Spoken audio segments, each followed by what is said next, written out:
Welcome to Money Talks. I'm John Santor.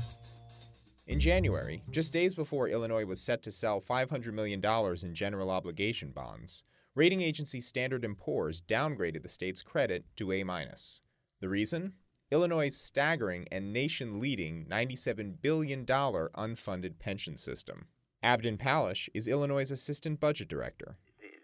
We're getting feedback from some of the banks and potential buyers that the market was very unsettled because of the recent news of the downgrade, and so we decided to just postpone it. But this week, Illinois announced it's returning to the bond market, and in a bigger way.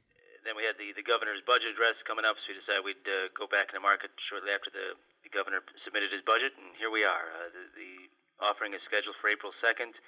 We've increased it from $500 million to $800 million, just because we're further along in the season with the construction season ready to start and we got more projects to do. Palish admits that Illinois has been facing a crisis of confidence among potential bond buyers. They're all very nervous about whether or not the legislature will solve the pension problem, and that's pretty much their only concern is if we just fix the pension problem, then I think certainly the downgrades would stop, and then once our pension reform package would clear the state courts in Illinois, then I think we'd start seeing upgrades of our ratings again. But that's not the only credibility issue confronting Illinois. Just this week, the Securities and Exchange Commission settled a lawsuit with the state, a suit charging that, from 2005 to 2009 under Governor Rod Blagojevich, Illinois didn't tell investors how risky its bonds really were, risks that were caused by, what else, pension liabilities. Charles Wheeler spent decades as a reporter in Springfield and now teaches at the University of Illinois. Well, the state really didn't admit any wrongdoing, but they said whatever it was that you say that we did, we won't do again. And there's already been remedial measures put in place. But will the settlement have any impact on the state's ability to sell bonds? Sander Goldstein, an actuary who has long consulted with the Illinois government, says the timing of the suit isn't helpful.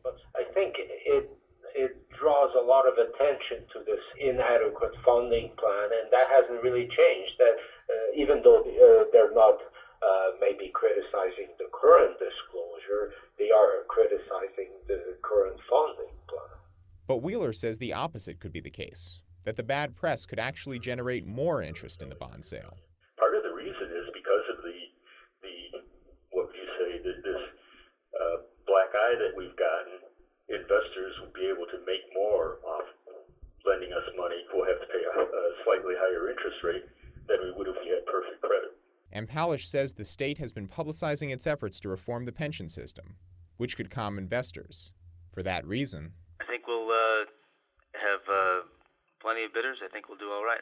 And all right would be some needed good news for Illinois' troubled finances. For Money Talks, I'm John Santor.